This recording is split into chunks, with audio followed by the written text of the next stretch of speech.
Hi everyone, this is me Sonia और anatomy and physiology में हम आज कार्डियोवैस्कुलर सिस्टम के एमसीक्यूज़ को सॉल्व करेंगे। So let's get started. Question number 1, which of the following applies only to the structure of venous wall and not to both arteries and veins. अब यहाँ पर following में कौन सा वो स्ट्रक्चर है जो सिर्फ और सिर्फ वीनस वॉल के ऊपर अप्लाई होता है, लेकिन वो आर्टरीज और वीन्स दोनों के ऊपर अप्लाई नहीं होता।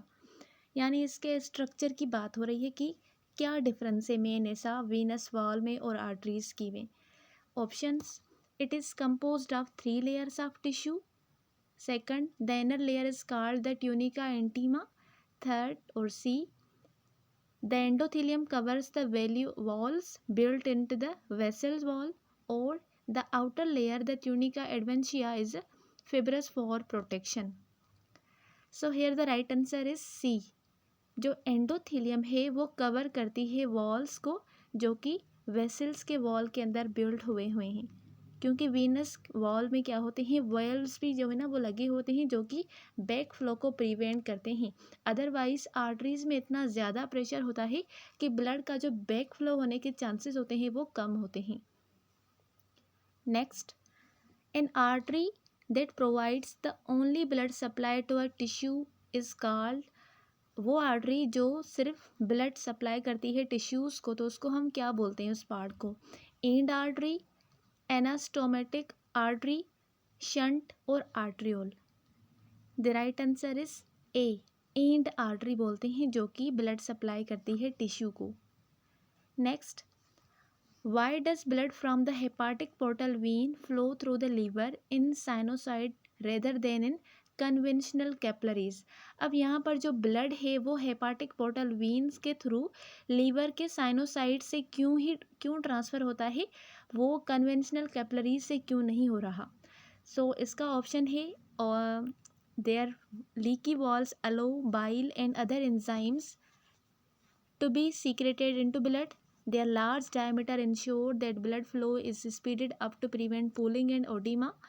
Their leaky walls allow the liver cells to extract glucose and other products of digestion efficiently. Their large diameter ensure that the red blood cells can deliver increased amount of oxygen to the metabolically active liver cell. Now यहाँ पर right answer है सी, क्योंकि जो leaky walls होती हैं वो अलो करती हैं लीवर के सेल्स को कि वो ग्लूकोज और जो अदर प्रोडक्ट्स है डाइजेशन के उनको वो एक्सट्रैक्ट कर सके। दैट्स वाई इस तरह से वो फ्लो होता है ब्लड का। So right answer is C. Next, question number 4, which of the following is described as resistance vessels? Option, the aorta, an arteriole, a capillary और a vein. The right answer is B, arteriole. Arteriole एक resistance vessel है। Next, question number 5, which of the following statement is true about the capillary? Options, its wall has a single layer of endothelial cells overlining a thin layer of smooth muscles. B, red blood cell do not normally pass through the capillary wall. C, plasma protein exchange freely across the capillary wall. D, the smallest capillaries have an average diameter of about 20 microns. So यहाँ पर right answer है capillaries से related ए। जो capillary होती है, capillary की जो layer होती है वो सिंगल लेयर होती है एंडोथेलियल सेल्स की, जो कि ओवरलाइन कर रही होती है thin layer of smooth muscle को।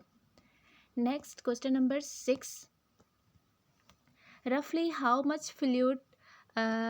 Much tissue fluid is drain away every day in lymph vessels? अब एवरी डे लिम्फ वेसल्स में जो फ्लूइड है रफली वो कितना ड्रेन होता है? सो ऑप्शन से हमारे पास 3 लीटर, 8 लीटर, 13 लीटर और 18 लीटर। नाउ इसका आंसर आपने मुझे कमेंट बॉक्स में करना है। Next, question number 7, exchange of substance in the tissues is determined by the opposing force across the capillary wall. Which of the following is true? अब यहाँ पर जो substance की exchange होती है टिश्यूज से कैपिलरी वॉल्स की तरफ, उस दौरान जो opposing force है कैपिलरी वॉल में वो क्या होता है? उसके लिए कौन सी पॉइंट जो है वो करेक्ट है। ऑप्शन से हमारे पास hydrostatic pressure at arterial end of the capillary is about 5 kilo pascal and at the venous end is this increased to 7 kilopascal. Second, osmotic pressure pulls fluid into the bloodstream and is the main reason why hydrostatic pressure increases blood flow through the capillary. C. Hydrostatic pressure, also referred to blood pressure, is due mainly to the presence of plasma protein in the blood. D. Osmotic pressure remains the same at about 3 kilopascal as blood flow from the atrial end to the venous end of the capillary. Now यहाँ पर जो right answer है वो है D, osmotic pressure remains same at about 3 kilo pascal, जैसे कि blood move करता है फ्रॉम arterial end to the venous end of the capillary. Next question number 8. The name given to excess fluid in the tissue spaces is lymph, oedema, interstitial space interstitial fluid और tissue fluid. अब उस fluid को हम क्या बोलते हैं जो कि एक्सेस फॉर्म में प्रेजेंट होता है टिश्यूज़ के स्पेस में. अब जो फ्लूइड एक्सेस फॉर्म में प्रेजेंट होता है उसको हम ओडिमा बोलते हैं. अगर वो इंटरस्टिशियल स्पेसेस में नॉर्मली है तो उसको हम लिम्फ कहेंगे, अगर वो एक्सेस है तो उसको हम ओडिमा कहेंगे. Next question number 9. The base of head is associated with which structure. अब हेड का जो बेस है वो कौन से स्ट्रक्चर के साथ एसोसिएट है, उसका जो बेस है. Options: the diaphragm, the fifth costal cartilage, the xiphoid sternum और the origin of aorta. So here the right answer is D, the origin of aorta. वहाँ पर वो स्ट्रक्चर जो है वो कनेक्टेड होता है, एसोसिएट होता है बेस ऑफ हेड से. Next question number 10. The mediastinum contains the diaphragm or the lungs, the heart or the sternum. Here the right answer is C, the heart. mediastinum में heart present होती है. Next question number 11.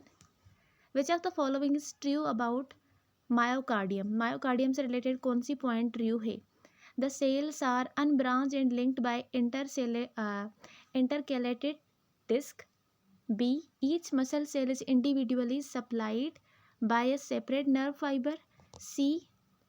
It contains a network of specialized conducting fiber called sinoatrial fibers. Or D.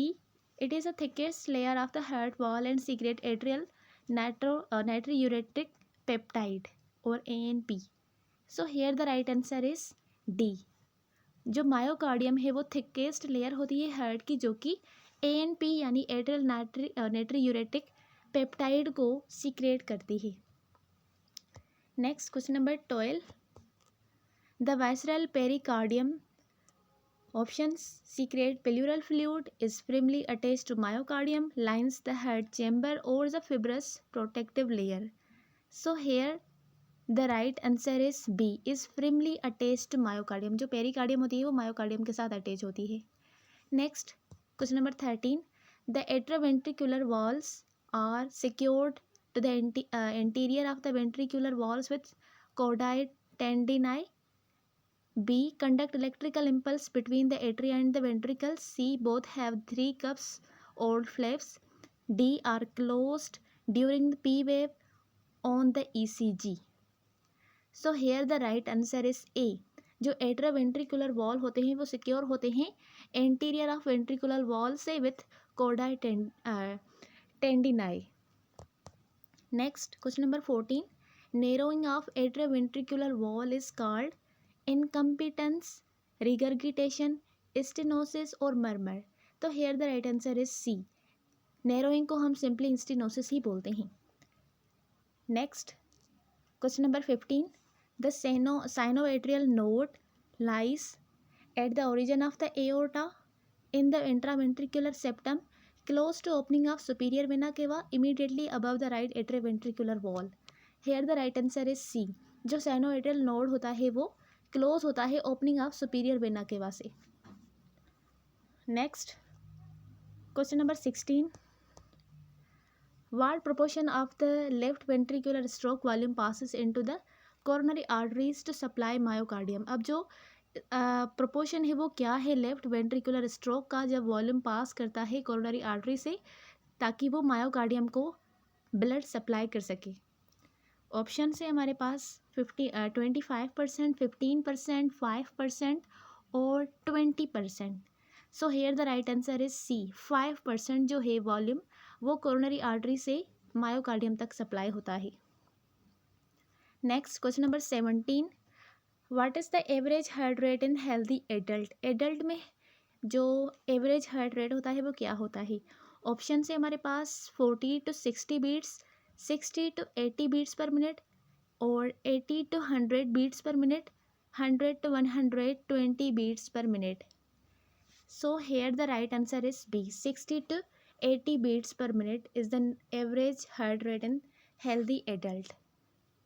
Next, question number 17. What is the definition of sinus tachycardia? Sinus tachycardia का क्या मतलब है? Options: heart rate over 100 beats per minute but normal rhythm, heart rate over 120 beats per minute but normal rhythm, heart rate over 100 beats per minute but with an identified ECG abnormality, heart rate over 120 beats per minute with an intermittent ECG abnormality. So here the right answer is A. Sinus tachycardia हम उसको बोलते हैं जब heart का rate 100 beats per minute से ज़्यादा हो जाए लेकिन उसका जो रिदम है वो नॉर्मल हो। तो right answer is A. Next, the atrioventricular node sets the normal heart rate, generate electrical signal but at a faster rate than sinoatrial nodes, control blood flow between the atria and ventricles, act as the heart secondary pacemaker। तो वो कौन C point है जो atrioventricular node से connect कर रही है, उससे लिंक कर रही है। तो here the right answer is D. जो एट्रियोवेंट्रिकुलर यानी एवी नोड होता है उसको हम सेकेंडरी हार्ट पेस मेकर बोलते हैं। Next, which stage of the cardiac cycle normally last the longest. Options: complete cardiac diastole, ventricular contraction, atrial systole और atrial contraction. So here the right answer is A. Next, question number 21, the first heart sound lub corresponds to closure of aortic wall, opening of the pulmonary wall, closure of atrioventricular walls और ejection of blood into the aorta। अब जो heart का पहला sound लब होता है वो किसकी वजह से प्रोड्यूस होता है। So here the right answer is C, closure of atrioventricular valve जब क्लोज होते हैं उस दौरान लब साउंड जो हार्ट का पहला साउंड है वो जनरेट होता है। Next, question number 22, which is the correct order in which the electrical signal in the heart trigger contraction. अब करेक्ट ऑर्डर क्या है जिसमें जो हार्ट का इलेक्ट्रिकल सिग्नल है वो ट्रिगर करता है कंट्रैक्शन को। ऑप्शन से हमारे पास sinoatrial node, then atrioventricular node, then Purkinje fibers, then right bundle branch, then second है हमारे पास AV node, bundle of His, left bundle branch, Purkinje fibers, sinoatrial node, atrial myocardium, right bundle branch, atrioventricular node, उसके बाद last है हमारे पास atrioventricular node, atrial myocardium, left bundle branch, Purkinje fibers. So here the right answer is B. AV node से बाद bundle of हिस में जाता है, फिर लेफ्ट बंडल ब्रांच, फिर Purkinje fiber. Next, question number 23, which of the following is generated by ventricular excitation on an ECG recording. Options: P wave, T wave, P R interval और Q R S complex. Here the right answer is D, Q R S complex की formation होती है, यानी ये generate होता है जब ventricular excitation होती है ईसीजी के रिकॉर्डिंग में। Next, question number 24, what is heart block. Options: obstruction of blood flow anywhere with in the heart chamber, impairment of pumping action of the heart by cardiac tamponade, interference with impulse conduction between the atria and the ventricles, or reduced contractility of the heart muscle following myocardium infarction। So here the right answer is C, interfere with impulse conduction between atria and ventricles। इनके बीच में जो impulse की conduction होती है वो उसमें interference आ जाता है, जिसकी वजह से उसको हम हार्ट ब्लॉक बोलते हैं। Next question number 25, the systemic blood pressure recorded during ventricular contraction is called. अब जो ब्लड प्रेशर जिसको हम सिस्टमिक ब्लड प्रेशर बोलते हैं उसको हम रिकॉर्ड करते हैं वेंट्रिकुलर कंट्रैक्शन के दौरान, तो उस प्रेशर को हम क्या बोलते हैं? Options: systolic pressure, diastolic pressure, pulse pressure और मीन आर्टरियल प्रेशर। सो जब वेंट्रिकल्स कंट्रैक्ट करते हैं उस दौरान जो प्रेशर जनरेट होता है उसको हम बोलते हैं systolic pressure. Next question number 26, which of the following is true of complete cardiac diastole? Options: the atria are filling but the atrioventricular wall are shut, so the ventricles are not. The atria are filling and blood is draining by gravity into ventricles. Neither the atria nor the ventricles are filling because the pressure in the heart chamber is too high at this point, or the atria are fully filled already and waiting for the next heartbeat order to contract and empty into the ventricles. अब यहाँ पर बात हो रही है कि जब cardiac diastole होता है, यानी कार्डियक डायस्टोल जो कि सेकंड हार्ट प्रेशर है, उस दौरान वेंट्रिकल्स जो होते हैं वो क्या कर रहे होते हैं? वेंट्रिकल्स रिलैक्स होते हैं। ठीक है, जब वेंट्रिकल्स रिलैक्स होते हैं तो एट्रियम जो होते हैं वो क्या कर रहे होते हैं? एट्रियम कंट्रैक्ट कर रहे होते हैं, जिसकी वजह से जो ब्लड है वो वेंट्रिकल्स में आता है। So here the right answer is B, the atria are filling and blood is drained by gravity into ventricles, यानी जो वेंट्रिकल्स होते हैं वो रिलैक्स होते हैं और उनमें अंदर जो ब्लड है वो फिल होता है, तो उस दौरान कार्डियक डायस्टोल हमें सुनने में मिलता है। Next question number 27, which of the following describe stroke volume? अब स्ट्रोक वॉल्यूम को कौन सी जो पॉइंट है वो डिस्क्राइब कर रही है? Options: the volume of blood ejected by the contracting ventricles, heart rate multiplied by in diastolic volume, the volume of blood in the ventricle immediately before contraction, or the systolic pressure minus the diastolic pressure. So here the right answer is A, the volume of blood ejected by contracting ventricles. जब ventricles contract करते हैं उस दौरान जो volume होता है heart का यानी ब्लड का जो इजेक्ट करती है ventricles, उसको हम स्ट्रोक वॉल्यूम बोलते हैं। So right answer is A. Next question number 28, which of the following is true of blood vessel diameter? Options: it is regulated by smooth muscle in the tunica adventitia. It is controlled by mainly by sympathetic nerves of the autonomic nerve system. The smooth muscle of blood vessel wall is regulated by the cardiovascular center in the hypothalamus of brain, or relaxation of vascular smooth muscle increase peripheral resistance.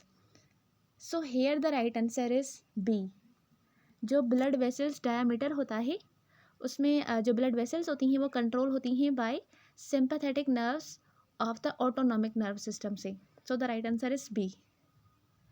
Next, where are the baroreceptor controlling blood pressure located? अब जो वो बेरोरिसेप्टर्स जो कि blood pressure को control करते हैं वो कहाँ पर लोकेटेड होते हैं? Options: in the wall of atria, in the carotid and aortic sinuses, in the cardiovascular center in the medulla oblongata, or in the intraventricular septum of the heart. So the right answer is B, in the carotid and aortic sinuses. वहाँ पर baroreceptors present होते हैं जो कि blood pressure को control करते हैं detect करके। Next, in systemic hypertension, which chamber of heart is most likely to fail? जब सिस्टमिक हाइपरटेंशन होती है तो उस दौरान हार्ट का कौन सा चेंबर होता है जो कि फेल हो जाता है? ऑप्शन से हमारे पास left atrium, right atrium, left ventricle और right ventricle.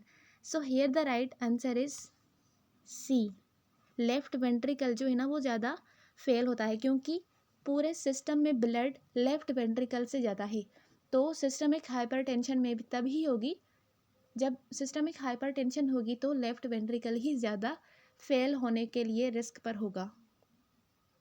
So this was the whole about cardiovascular MCQs।